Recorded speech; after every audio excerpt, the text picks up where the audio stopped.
अब देखते हैं क्या एप्लीकेशन काहे का, रोबोटिक्स का एप्लीकेशन। अभी समझा ना, रोबोटिक्स का हमने बहुत जगह यूज कर सकते हैं, तो अब समझ लेते हैं फटाक से रोबोटिक्स का कहाँ कहाँ एप्लीकेशन हो सकता है, ठीक है ना। तो नेक्स्ट टॉपिक अपन चालू करते हैं, application of robotics in India और अदर सेक्टर्स। चलो नेक्स्ट क्या देखना है, एप्लीकेशन ऑफ रोबोटिक्स, कहाँ कहाँ रोबोटिक्स का एप्लीकेशन होता है। तो सबसे बड़े बड़े पॉइंट से चालू करेंगे।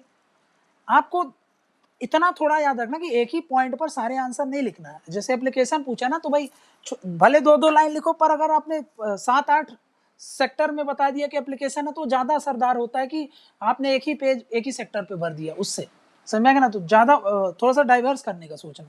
तो पहला कहाँ यूज़ होता है फर्स्ट, तो इसको बोल सकते हैं हम इंडस्ट्रीज़ में यूज़ करते हैं। इंडस्ट्रीज़ में कैसे, जैसे कि मैंने बताया कि कार असेंबली वाली जो इंडस्ट्री होती है, कार असेंबली करना है, ठीक है ना, कार असेंबली में यूज होता है। कटिंग और वेल्डिंग में यूज किया जाता है, हम रोबोट्स का यूज करते हैं। कटिंग एंड वेल्डिंग देखा है कभी कि मशीन से कट करते हैं ताकि एक्यूरेसी आए, वो एग्जैक्ट उसी जगह को काटेगी। ह्यूमंस में ये सब एरर हो जाते हैं, इसलिए ये सब नहीं लिखते। नेक्स्ट, वो सब जो बॉटल वगैरह का सप्लाई होता है, प्लास्टिक तैयार होता है बॉटल में, वो जो प्लास्टिक लग जाते हैं, वो सब क्या है, वो सब यही तो है, मशीन से ही करते हैं। मतलब बॉटलिंग एंड सैम्पलिंग, ठीक है ना, कटिंग करना है, ठीक है ना, सैंपल्स तैयार करना है, ये सब में काहे में यूज होता है, इंडस्ट्रीज में ये सब का यूज होता है, हाँ बिल्कुल होता है, ठीक है ना। तो ये पहला एप्लीकेशन बता दिया। दूसरा एप्लीकेशन मेडिकल साइंस में यूज होता है।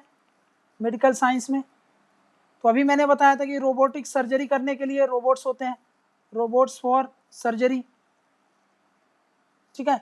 नैनो रोबोट्स होते हैं, नैनो रोबोट्स याद करो, मैंने ये नैनो टेक्नोलॉजी में बताया था, बॉडी के अंदर ड्रग डिलीवरी वगैरह के लिए काम करते हैं ये सब क्या है, नैनो रोबोट्स, इनका यूज करेंगे। अब रोबोट्स का ही सब टॉपिक क्या होगा, नैनो रोबोट्स। मतलब जब हम रोबोटिक्स का एप्लीकेशन नैनो स्केल में करते हैं तो उसको क्या बोल देते हैं, नैनो रोबोट्स, बस बात खत्म, समझ में क्या। नेक्स्ट क्या बताया मैंने, थर्ड, ठीक है।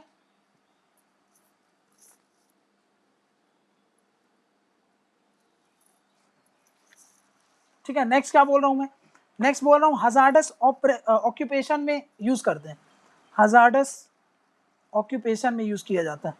जैसे मैंने अभी बताया था ना कि भाई न्यूक्लियर वेस्ट मैनेजमेंट में इंसानों को नहीं यूज करते ना, न्यूक्लियर वेस्ट मैनेजमेंट अभी बताया था, न्यूक्लियर वेस्ट मैनेजमेंट समझ लिया। डीप सी माइनिंग करना है, डीप सी माइनिंग, वहां पर अगर आप जाओगे ना, इतना ज्यादा प्रेशर होता है। डीप सी मतलब समुद्र में नीचे जो प्लेन होता है उतना, मतलब यहाँ से 6 किलोमीटर नीचे समुद्र से, तो उधर कितना प्रेशर हो जाएगा पानी का, तो इंसान वहां पर नहीं सर्वाइव कर सकता। तो वहां पर हम मशीन्स भेजते हैं, वो जाकर के वहां पर ट्रेवल करती हैं और देखती हैं, इसको बोलते हैं डीप सी माइनिंग। वहां पर फिर वो उसको माइनिंग करती हैं, deep sea mining.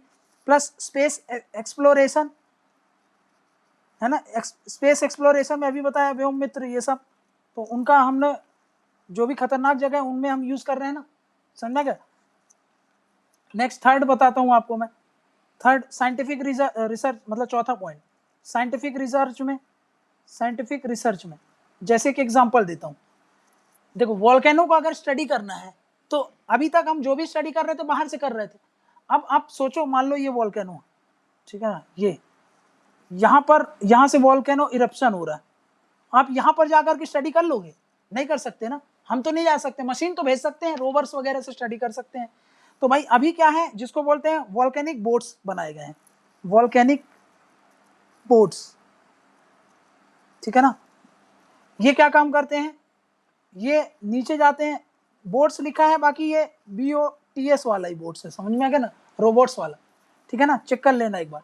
Volcanic boats क्या करते हैं, ये अंदर चले जाते हैं, गोज इनसाइड वेंट क्या है, ये जो ये इसका मुंह होता है, जो इसको बोलते हैं वेंट, इसके अंदर चला जाता है, अंदर जाकर के स्टडी कर सकते हैं, समझा क्या। वोल्केनिक वेंट, जिसको ये मुहाड़े को क्या बोलते हैं हम, अगर ज्योग्राफिकल लैंग्वेज में बात करना हो तो इसको क्रेटर बोला जाता है, ठीक है ना। और ये जो पूरा क्रेटर की ये जो पूरी पाइप दिख रही है क्या कहलाएगी, वेंट है ये, समझा क्या, मतलब क्रेटर में यहां पर अंदर चला जाता है, ठीक है ना।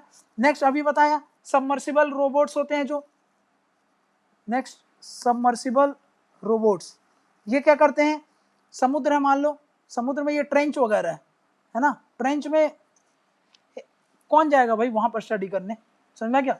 तो वहां पर थोड़ा इंसानों के लिए डिफिकल्ट हो जाता है। तो ये कहाँ चले जाते हैं, गोज इनसाइड,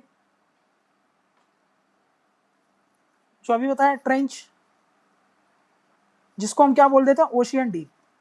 मतलब ट्रेंच का जो सबसे नीचे वाला पार्ट होता है उसको ओशियन डीप बोलते हैं, ओशियन डीप्स। ठीक, तो साइंटिफिक रिसर्च के लिए रोबोट्स का यूज कर सकते हैं, बिल्कुल कर सकते हैं।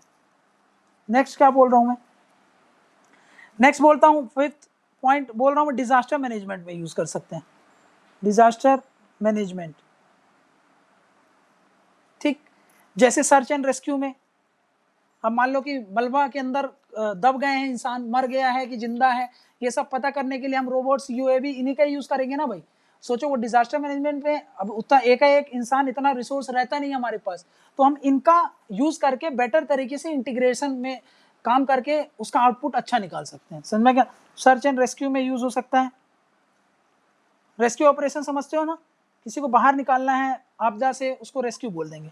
सर्च मतलब पता लगाना है कि कहाँ क्या गड़बड़ हो रही है, कौन कहाँ दब गया है, मलबे में दब गया है कि बाढ़ कहाँ पे आई है, ये सब सर्च में आ गया। रेस्क्यू मतलब उनसे उस जो भी आपदा से उसको बाहर निकालने को क्या बोलते हैं, रेस्क्यू ऑप्शन। तो उसमें भी हम यूज कर सकते हैं कि नहीं कर सकते। नेक्स्ट क्या बोल रहा हूँ, 6, डिफेंस में यूज कर सकते हैं। हाँ, डिफेंस में तो बहुत तरीके से यूज हो रहा है, अभी मैंने बताया था क्या, यूएवी में यूज करते हैं, है ना, यूएवी बताया था ना अभी, यूएवी। फिर आरओवी भी बोल देते हैं, आरओवी समझते हो क्या है? बस वो एक तरीके का यूएवी है जिसको हम क्या बोल देते हैं, remotely operated vehicle, remotely operated vehicle. ठीक, जैसे कि एक आरओवी जो दक्ष, जो मैंने आपको बताया था ना दक्ष, वो क्या है, एक तरीके का आरओवी है, रिमोट से चलाने वाला एक रोबोट है। इसका तो मैंने आपको बता दिया काहे के लिए यूज होता है, use for diffusing the explosives and bombs। इससे क्या कर लेंगे, हम सेव कर सकते हैं ना बहुत सारे जो सोल्जर्स हैं उनकी लाइफ। प्लस अभी मैंने आपको बताया नेत्र, नेत्र क्या था, सर्विलांस वगैरह के लिए यूज कर सकते हैं, surveillance. Plus search and rescue, इसका भी यूज कर सकते हैं अपन सर्च एंड रेस्क्यू में, ठीक है ना। ये सब क्या है, इसीलिए इसको बोलते थे आई इन द स्काई। जो भी एक्सटर्नल थ्रेट्स कहाँ से आ रहे हैं उन सबका भी पता लगा लेगा ये। तो ये क्या है, नेत्र है, समझा क्या ना। तो ये सब क्या है, नेत्र का ये रोबोट, ये भी एक तरीके के रोबोट्स ही है, मशीन है, रिमोटली ऑपरेटेड व्हीकल्स हैं, ठीक है ना। ये दक्ष भी एक तरीके का आरओवी है, ये सब हमने देख लिया। ये क्या है, एक तरीके का, यहाँ पे देखो ये यूएवी है। इन दोनों में ज़्यादा डिफरेंस नहीं है, क्या डिफरेंस है अभी देख लेंगे आगे, ठीक है ना, यूएवी और ओवी, ठीक है। नेक्स्ट क्या बोल सकता हूँ मैं, डोमेस्टिक में यूज़ किया जा सकता है इसमें। डोमेस्टिक यूज़ क्या है, डोमेस्टिक यूज जैसे कि मान लो रोबोट्स को हम यूज कर सकते हैं, रोबोट्स फॉर जो घर के कामकाज होते हैं उनमें, जैसे क्लीनिंग, कार वॉशिंग वगैरह में देखा होगा, कार वॉशिंग मतलब किसी भी चीज़ के वॉश करने के लिए, समझा गया ना। प्लस डेली यूज कुछ भी लिख दो, जितने पॉइंट जानते हो उतने लिख सकते हो आप, फालतू में एक्सटेंड करने से कोई मतलब नहीं, ठीक है ना। नेक्स्ट जो सबसे इंपॉर्टेंट है, जिसको अलग से ही मैं बता रहा हूँ, स्पेस एप्लीकेशन। अब सोचो भाई, ये है मार्स, ठीक है ना। अब मार्स के बारे में मेरे को डेटा गैदर करना है, तो इंसान से अच्छा और कौन कर सकता है। लेकिन इंसान जाएगा कैसे भाई, रहेगा कैसे, खाएगा, रहना है, पानी चाहिए, वो सर्वाइव नहीं कर सकता ना ज़्यादा लंबे समय तक, ठीक है ना। तो मार्स में, मार्स का टेम्परेचर सब कुछ बहुत एक्सट्रीम रहता है। तो भाई यहाँ पर झेलने के लिए, जैसे नासा ने भेजा है, नासा ने भेजा है जिसको बोलते हैं क्यूरियोसिटी रोवर, क्यूरियोसिटी रोवर। तो एक तो पहले ये रट्टा मार लो आप, क्यूरियोसिटी रोवर किसने भेजा है, नासा ने। किसके लिए है ये, मार्स के लिए, समझा, मार्स का अध्ययन करने के लिए। ये काहे एआई बेस्ड होते हैं ये सब, समझा गया, एआई बेस्ड क्यों होते हैं ये सब, अभी मैंने आपको बता दिया, समझा गया, ताकि वो खुद से सब कुछ समझ सकें, खुद से देख करके पता लगाए कि हाँ ये वाटर है कि ये मीथेन गैस है कि ये क्या है, समझा गया। सब चीज़ से उसको पहले से सिखा दिया जाता है, समझा गया, एआई बेस्ड होते हैं। तो वैसे मैंने अभी आपको क्या बताया, अभी इसरो का क्या बताया, इसरो का मैंने आपको बता दिया है कि भाई प्रज्ञान, प्रज्ञान रोवर जो था, प्रज्ञान रोवर के बारे में आपको बताया, काहे में यूज हो रहा है ये, चंद्रयान, चंद्रयान मिशन में जो यूज कर रहे थे अपन, भाई अनलकली ये कैसा थोड़ा सा फेल हो गया था, समझा क्या, सॉफ्ट लैंडिंग नहीं हो पाई थी, ठीक है ना। तो नेक्स्ट अभी बता दिया आपको व्योम मित्र, ये दोनों के दोनों क्या है, प्रज्ञान, ये व्योम मित्र, ये सब एआई बेस्ड है, ये भी याद रखना, एआई बेस्ड। एआई बेस्ड क्यों रखते हैं, समझ गए ना, ठीक है ना। नेक्स्ट क्या बोल रहा हूं, नेक्स्ट वहीं से एक चीज आ गई, ह्यूमनॉइड्स में यूज कर सकते हैं हम,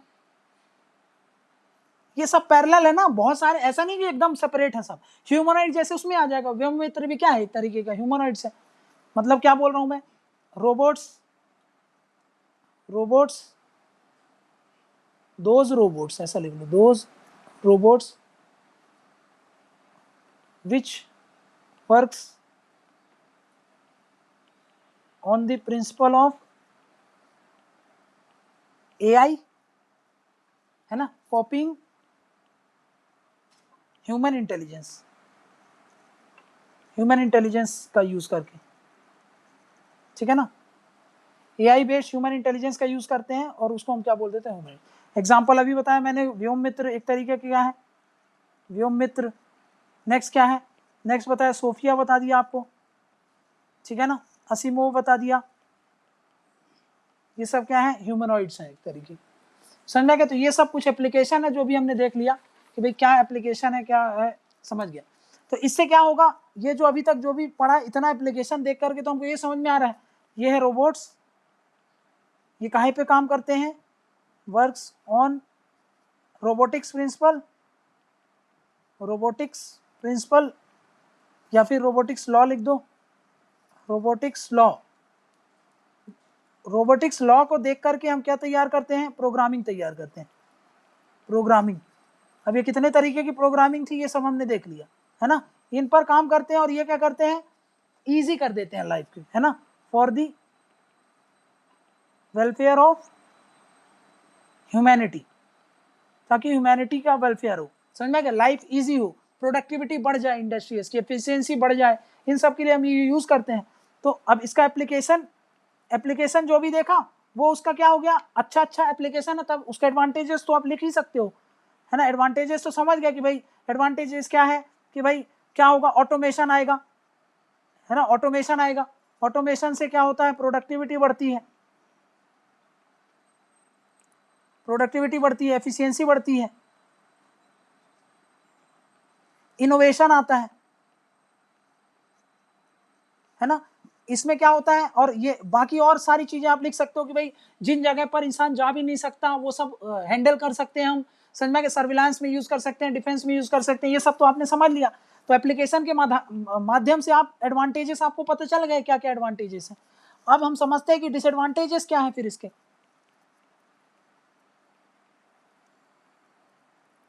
डिसएडवांटेजेस ऑफ एआई बोल रहा हूँ, रोबोटिक्स के क्या डिसएडवांटेज हैं, ठीक, of robotics,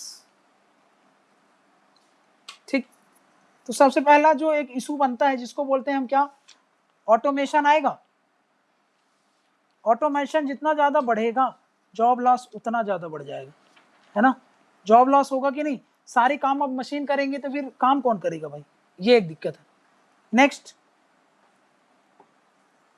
uncertainty in operations, अब वो किस पर्पस के लिए यूज होता है, कुछ फिक्स है क्या, नेगेटिव गंदे हाथों में लग जाए, बुरे हाथों में लग जाए तो उसका तो पूरा कहानी ही चेंज हो जाएगी फिर, समझ में, अनसर्टेनिटी इन ऑपरेशंस,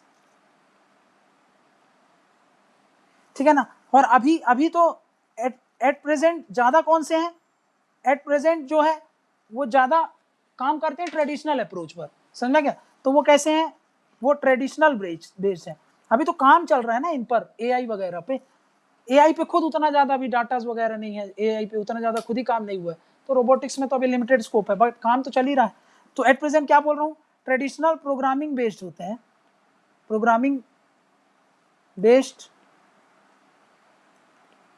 रोबोटिक्स का जो भी एप्लीकेशन है ना, एप्लीकेशन है, उसमें दिक्कत क्या है कि उसमें ह्यूमन इंटरेक्शन बहुत कम है ना, लैक्स ह्यूमन, जैसे कि अभी जो ह्यूमन इंटरेक्शन कम है तो भाई अभी वो ज़्यादा उस पर लोग ज़्यादा अवेयर भी नहीं है, ज़्यादा काम भी नहीं कर रहे। समझ में? अब समझो जब इंटरनेट ऑफ थिंग्स आएगा, जब IoT आएगा, तो वो काहे पे काम करेगा? AI पे ही काम करेगा, रोबोटिक्स पर ही काम करेगा। समझ में आ रहा है ना? तो ये याद रख लेना। और एक उसका एडवांटेज, वहाँ पे जो एप्लीकेशन लिख रहे थे ना, वहाँ पर एक जगह और लिख सकते हो आप। देखो यहाँ पर कौन सा किया था अपन, ह्यूमनॉइड्स किया था ना, एक लास्ट में लिख दो IoT में भी एप्लीकेशन है, internet of things, internet of things, उसमें भी यूज होगा। IoT क्या है, इस सेपरेट एक इंटरनेट ऑफ थिंग्स का एक एग्जांपल देता हूं मैं। जैसे कि मान लो कि भाई घर में कोई नहीं है, समझा क्या, शाम को घर में कोई नहीं है, अब शाम को जब अंधेरा हो गया तो लाइट्स ऑटोमेटिक चालू हो जाए, समझा क्या, ठीक है ना। हम लाइट जैसे चालू होंगे तो भाई AC वगैरह चालू हो जाए, समझा क्या, रूम वगैरह ठंडा हो जाए, समझा क्या। तो सब कुछ, सारे चीजों को, जितने भी डिफरेंट यूनिट्स होते हैं हाउस को, सबको हम इंटरनेट से कनेक्ट कर दें, ऑटोमेटेड कर दें, ढंग से वो काम करने लगे, ये सब क्या कहला जाता है, इंटरनेट ऑफ थिंग्स कहला जाता है, ठीक है ना। नेक्स्ट क्या बोल रहा हूं मैं, इधर पे आओ। नेक्स्ट क्या बोल रहा हूं, इधर पे ध्यान देना। क्या देख रहे थे हम, डिसएडवांटेज देख रहे थे, एक सेकंड। हाँ, क्या देखा कि भाई अभी ह्यूमन इंटरेक्शन बहुत कम है। नेक्स्ट क्या बोल रहा हूं, अब देखो अभी टास्क कैसे हो गए हैं, टास्क कैसे हैं, बहुत क्या है, कॉम्प्लेक्स हो चुके हैं। टास्क बहुत कॉम्प्लेक्स हो गए, एक रोबोट्स के पास बहुत सारा कॉम्प्लेक्स टास्क परफॉर्म करना पड़ता है, तो अब उन सबके लिए हमको प्रोग्रामिंग करनी पड़ेगी। ट्रेडिशनल अप्रोच में जो भी प्रोग्राम करी, आज वो समय के हिसाब से रेलेवेंट नहीं है, तो हमको रीप्रोग्रामिंग करेंगे ना, है ना। ये टास्क कॉम्प्लेक्स हो गया, इसलिए क्या जरूरत पड़ गई, requires complete reprogramming for new task, ठीक, क्लियर। नेक्स्ट क्या बताया मैंने, इसका डिसएडवांटेज, ठीक है ना। नेक्स्ट क्या बताया मैंने कि भाई ये क्या है, थोड़ा सा कॉस्टली है, ठीक है ना, मेंटेनेंस कॉस्टली है, costly, that is high cost of operation and maintenance,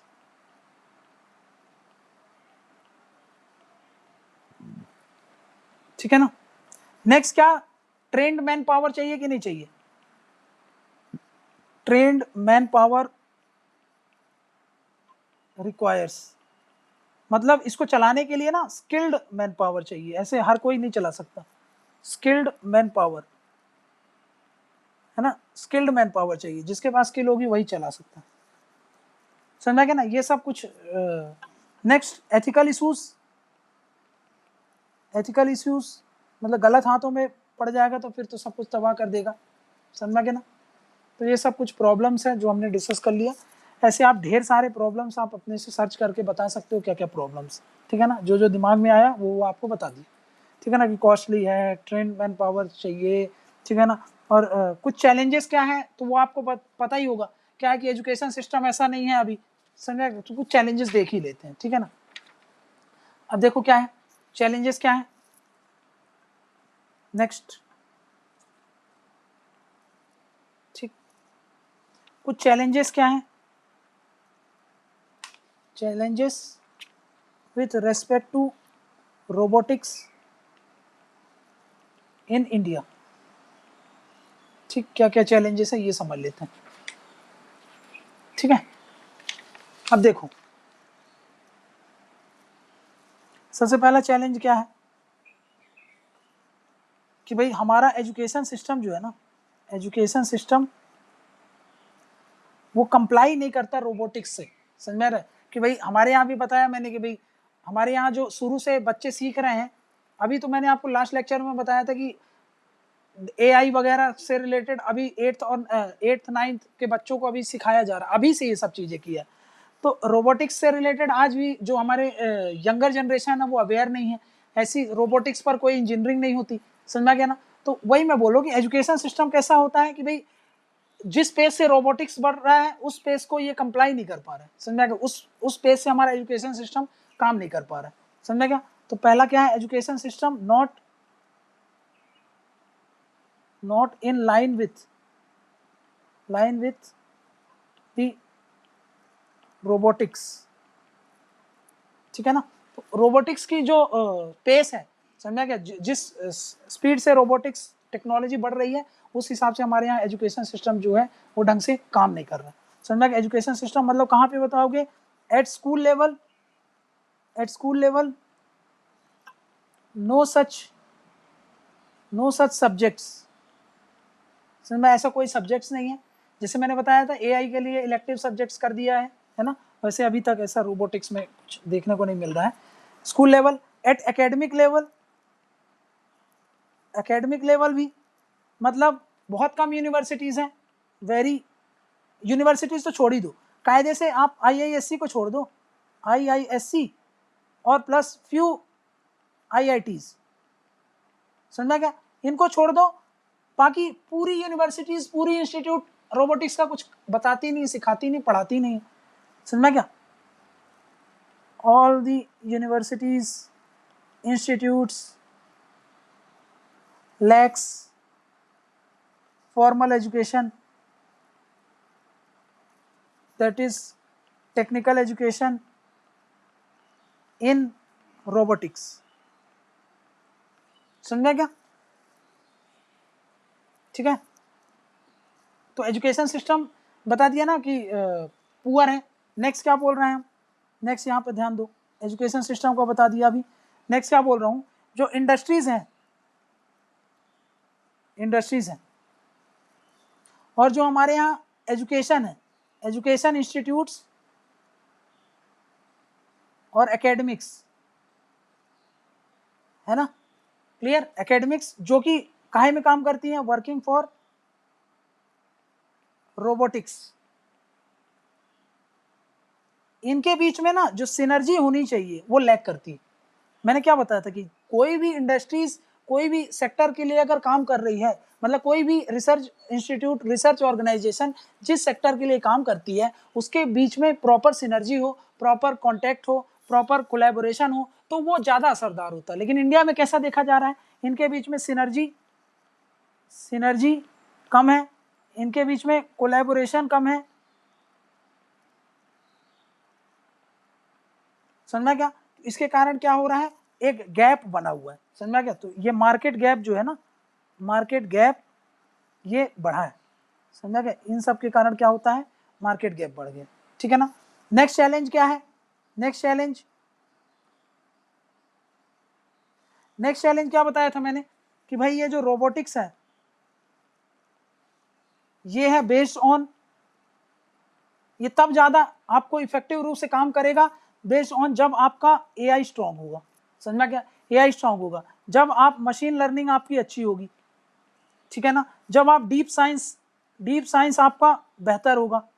और इंडिया इन सब चीज़ों पर क्या करता है, लैग करता है ना। India is still struggling here, समझा क्या। क्योंकि एआई खुद डाटा पर बेस्ड है, और डाटा तो आपको पता है कि अभी तो सरकार 2018 में डेटा लोकलाइजेशन बिल लेके आई है, तो इसमें थोड़ा सा हम पीछे रह रहे हैं, समझा क्या ना। तो ये एक दिक्कत है रोबोटिक्स को लेकर के, ये बात याद रख लेना, ठीक है।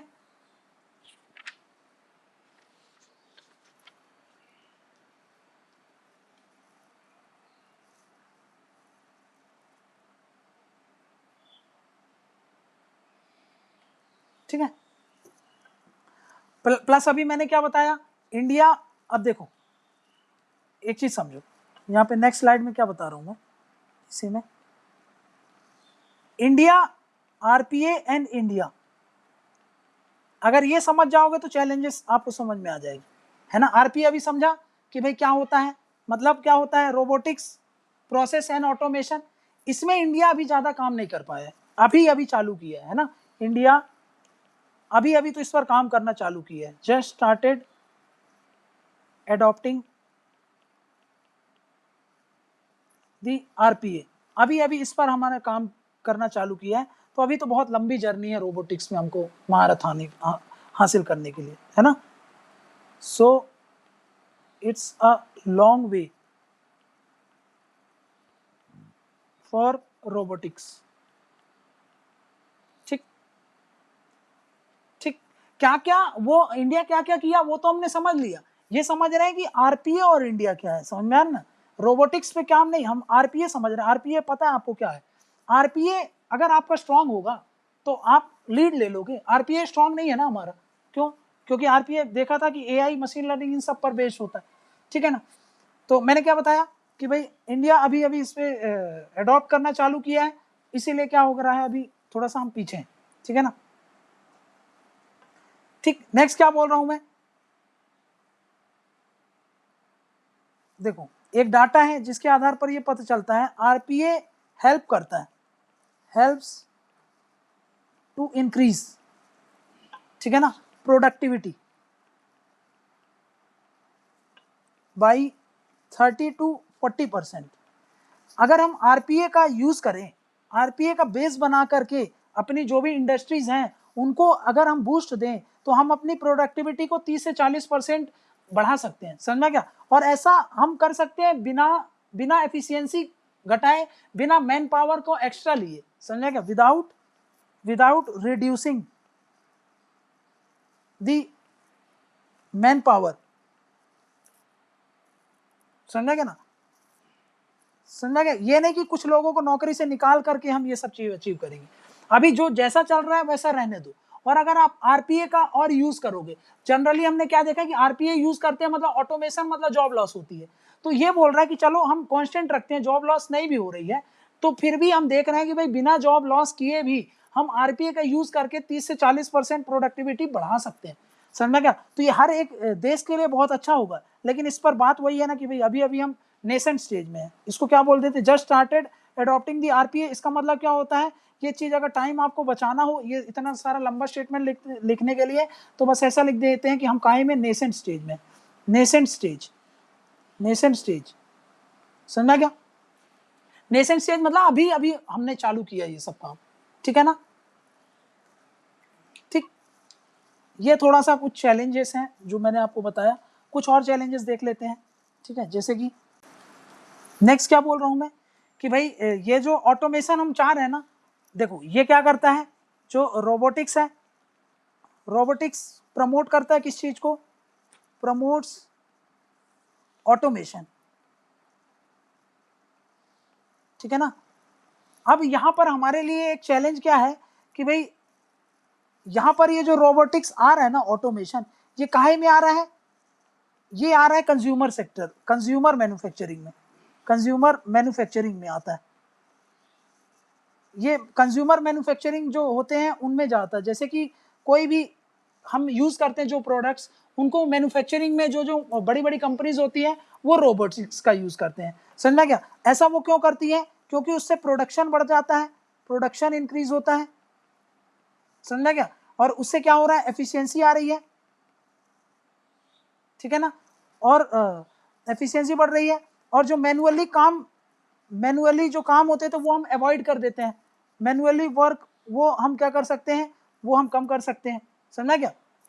अब वो काम जो इंसान हैंडल नहीं कर सकते हैं, है ना, work which are not handled, which can, ऐसे लिख लो, can not be handled by humans, तो उनमें ये सारी चीजें आ रही हैं, समझ में आ रहा है। तो इसके कारण क्या हो रहा है, अब कंज्यूमर मैन्युफैक्चरिंग में क्या हो रहा है, इसके कारण बताया ना बहुत सारी चीजें हो रही हैं, तो फिर वेज लॉस और वो सब की प्रॉब्लम हो रही है, समझ में क्या, मतलब एम्प्लॉयमेंट अपॉर्चुनिटीज को अफेक्ट कर रहा है, एम्प्लॉयमेंट अपॉर्चुनिटीज को, समझ में क्या, प्लस वेज लॉसेस, समझ में क्या। तो ये एक थोड़ा सा एक चैलेंज हो गया, समझ में क्या ना, तो ये एक चैलेंजेस है।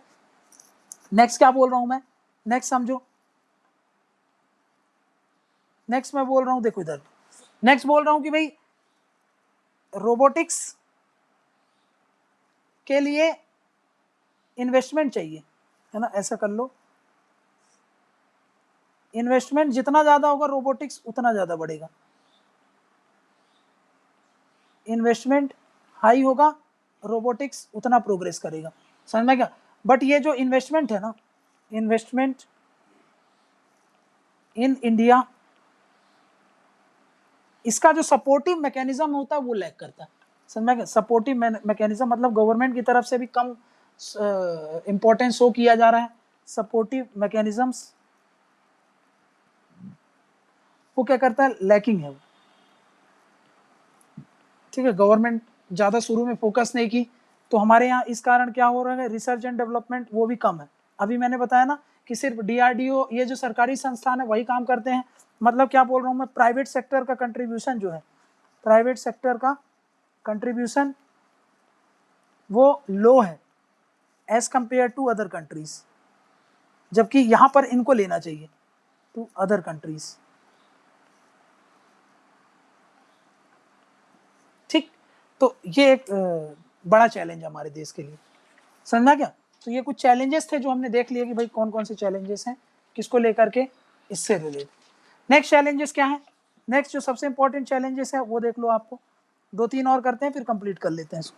नेक्स्ट चैलेंजेस ये बोल रहा हूँ मैं कि भाई अवेयरनेस भी तो कम है ना, lack of awareness, lack of awareness, लोगों में क्या है, अवेयरनेस कम है, समझा क्या? नेक्स्ट क्या बोल रहा हूँ, lack of experts, lack of experts, है ना, जैसे कि स्किल वेस्ट होता है ना, ये स्किल मैन पावर, हमारे पास वो स्किल मैन पावर नहीं है, तो इसीलिए मैं बोल रहा हूँ लैक ऑफ एक्सपर्ट्स।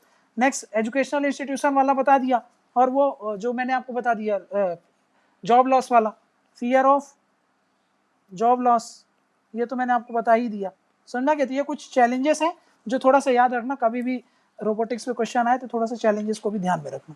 क्लियर है ये बात? देखो नेक्स्ट पॉइंट जो मैं बता रहा हूँ, जिसको मैं बोलता हूँ कि भाई ये रोबोट्स हैं, है ना, इन रोबोट्स को काम करने के लिए, है ना, रोबोट्स को क्या करना है, काम करना है, रोबोट्स फॉर वर्किंग, रोबोट्स को हमने काहे के लिए रखा है, काम करने के लिए रखा है। लेकिन ये रोबोट्स, अब हम क्या चाहते हैं कि ये जो काम करें उनसे क्या है, इनोवेशन आए, इनोवेशन आए। हम तो ये चाहते हैं ना कि रोबोट्स क्या लाएंगे, इनोवेशन लाएंगे। इनोवेशन के साथ साथ प्रोडक्टिविटी इंक्रीज हो, प्रोडक्टिविटी इंक्रीज हो, प्रोडक्टिविटी बढ़े, उसके साथ साथ एफिशिएंसी बढ़े, एफिशिएंसी बढ़े, समझा क्या ना? ये सब कब होगा, ये सब तब होगा जब हम इनको क्या करेंगे, एक इंटेलिजेंट एनवायरनमेंट प्रोवाइड करेंगे। ये सब करने के लिए हमको क्या करना पड़ेगा, टू प्रोवाइड दिस, इस चीज को प्रोवाइड करने के लिए हमको क्या है, वी रिक्वायर क्या, एक इंटेलिजेंट एनवायरनमेंट देना पड़ेगा, इंटेलिजेंट एनवायरनमेंट फॉर रोबोट्स, है ना, एक इंटेलिजेंट एनवायरनमेंट प्रोवाइड करने की जरूरत है रोबोट्स को, तब तो जाकर के इनोवेशन प्रमोट होगा, प्रोडक्टिविटी आएगी, एफिशिएंसी आएगा, मास प्रोडक्शन हो पाएगा, समझा क्या? क्लियर? ये सब चीजें हम तब कब कर सकते हैं, जब उसको एक इंटेलिजेंट एनवायरनमेंट दें। अब याद रखना कि जब हम रोबोट्स में इंटेलिजेंट एनवायरनमेंट देते हैं, देखो इंटेलिजेंट एनवायरनमेंट यहाँ पर लिख रहा हूँ, इंटेलिजेंट एनवायरनमेंट काहे के लिए, रोबोट्स के लिए। तो इसमें इंटेलिजेंट एनवायरनमेंट देने का मतलब क्या होता है, तो हम यहाँ पर 3 चीजों पर फोकस करते हैं।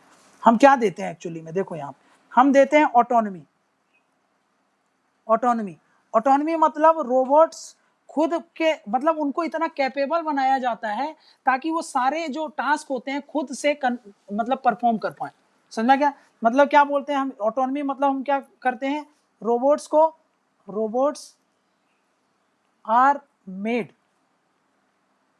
कैपेबल टू परफॉर्म टास्क, वो भी कैसे, विदाउट ह्यूमन इनपुट, ठीक है ना, ताकि वो क्या कर सके, अपने आप से डिसीजन ले सके, समझ में गया, takes their own decision. Autonomous किसको बोलते हैं हम, कोई भी व्यक्ति कोई भी ऑर्गेनाइजेशन को हम ऑटोनॉमस तभी बोलते हैं ना जब खुद से सारे डिसीजन ले पाए।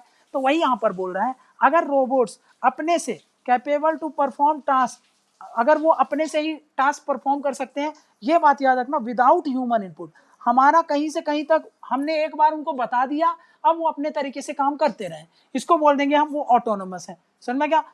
और वो अपने से ही डिसीजन ले पाए, इसको बोल रहे हैं हम क्या, ऑटोनोमस होना, समझ में क्या? ऑटोनॉमी प्रमोट करती है इंटेलिजेंट एनवायरनमेंट को, इंटेलिजेंट एनवायरनमेंट जब रोबोट्स में आता है तो इनोवेशंस आते हैं,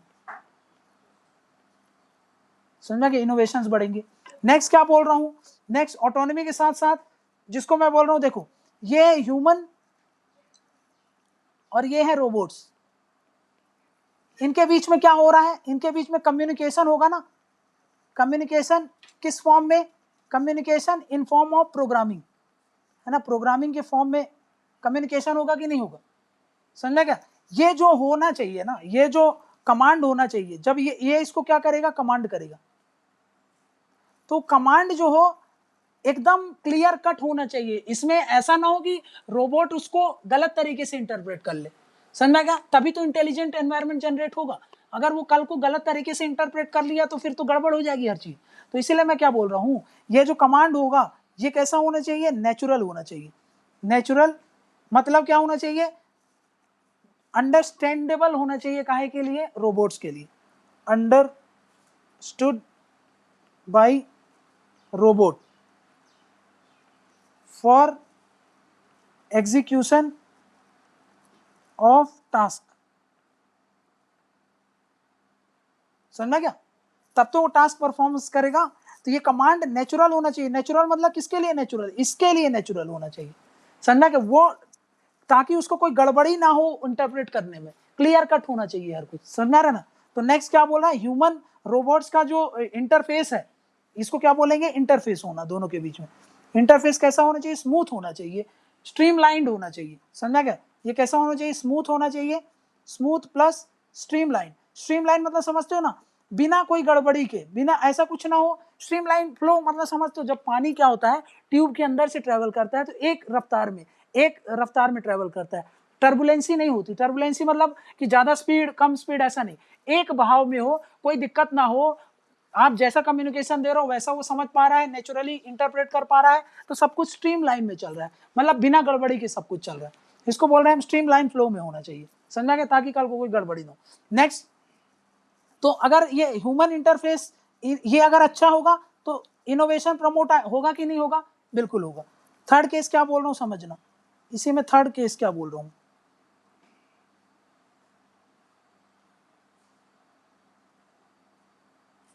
देखो थर्ड में ये बोल रहा हूं कि एडाप्टेशन होना चाहिए। रोबोट क्या करे, देखो एनवायरनमेंट चेंज होता है, एनवायरनमेंट चेंज होता है समय के साथ साथ, तो क्या करना चाहिए, रोबोट्स को वो सारी चीजों को अडॉप्ट करना चाहिए। समझा क्या, आरपीए, यही आ गया आरपीए जो हम पढ़ रहे थे, समझा क्या। चेंजिंग एनवायरनमेंट, रोबोट्स क्या करें, अपने आप को अडॉप्ट कर ले, रोबोट शुड अडॉप्ट अकॉर्डिंगली, समझा क्या। अगर ये तीन चीज है तो क्या होगा, इंटेलिजेंट एनवायरनमेंट प्रोवाइड होगा। इंटेलिजेंट एनवायरनमेंट जब रोबोट्स को ये एज अ इनपुट एक्ट करेगा तो इनोवेशन ही इनोवेशन आएगा। इनोवेशन आएगा तो आपको पता है प्रोडक्टिविटी बढ़ेगी, मास प्रोडक्शन बढ़ेगा, एफिशिएंसी आएगी, ये सब आपको पता है, समझ में क्या। तो हमने क्या क्या देख लिया, कि सारी चीजें समझ ली, प्रॉब्लम्स देख लिया, देख लेते हैं एक बार सॉल्यूशंस क्या क्या है, ठीक। अब देखो नेक्स्ट क्या बोल रहा हूं मैं, लास्ट में क्या कर लेते हैं, सॉल्यूशंस।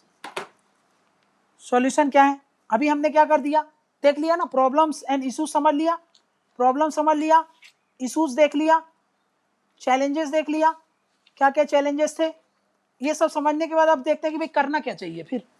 तो सबसे पहला जो जो आपने चैलेंज पढ़ा है बस उसी को आप, जो जो इश्यूज है उसको रिवर्स कर दो, पलट दो और बताओ। जैसे कि अभी देखा एजुकेशन सिस्टम अच्छा नहीं था, तो हमको क्या करना चाहिए, एजुकेशन सिस्टम पर काम करना चाहिए।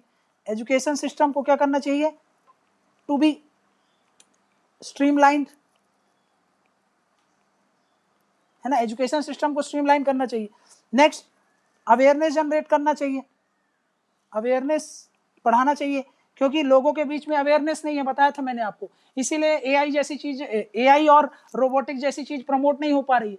जब लोगों में चेतना बढ़ेगी, अवेयरनेस बढ़ेगा, तो लोग एक्सेप्ट भी करेंगे इस सब चीजों को, डिमांड बढ़ेगी तो रिसर्च एंड डेवलपमेंट भी होगा।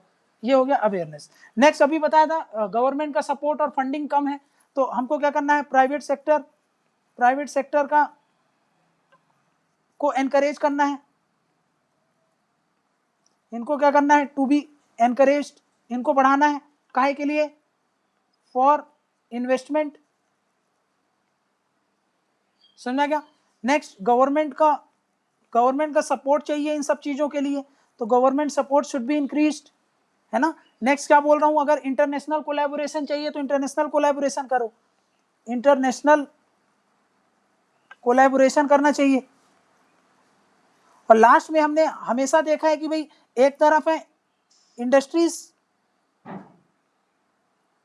और एक तरफ है कौन, ये इंडस्ट्रीज हो गई, और एक तरफ ये कौन देखा था हमने, एकेडमिक्स। इनके बीच में क्या करना है, इनके बीच में कोलैबोरेशन जो है वो हमको बढ़ाना है, इनके बीच में सिनर्जी स्टैब्लिश करनी है, सिनर्जी टू बी स्टैब्लिश्ड। अगर ये सब हम करेंगे तो भाई रोबोटिक्स में आगे बढ़ते जाएंगे, और नहीं करेंगे तो हम पीछे रह जाएंगे, समझा क्या। और आजकल बताया मैंने आपको, फ्यूचर में अगर वर्ल्ड में आपको अपनी डोमिनेंस स्टैब्लिश करनी है तो आपको एआई पर काम करना पड़ेगा, आपको रोबोटिक्स पर काम करना पड़ेगा, आपको बायोटेक्नोलॉजी पर काम करना पड़ेगा। मतलब आप साइंस एंड टेक्नोलॉजी के इन सारे डोमेन्स को इग्नोर करके वर्ल्ड लीडर नहीं बन सकते, वर्ल्ड में डोमिनेंस आपकी स्टैब्लिश नहीं हो सकती, समझा गया ना। तो ये सारे पॉइंट्स जो थे रोबोटिक्स से रिलेटेड वो हमने देख लिए।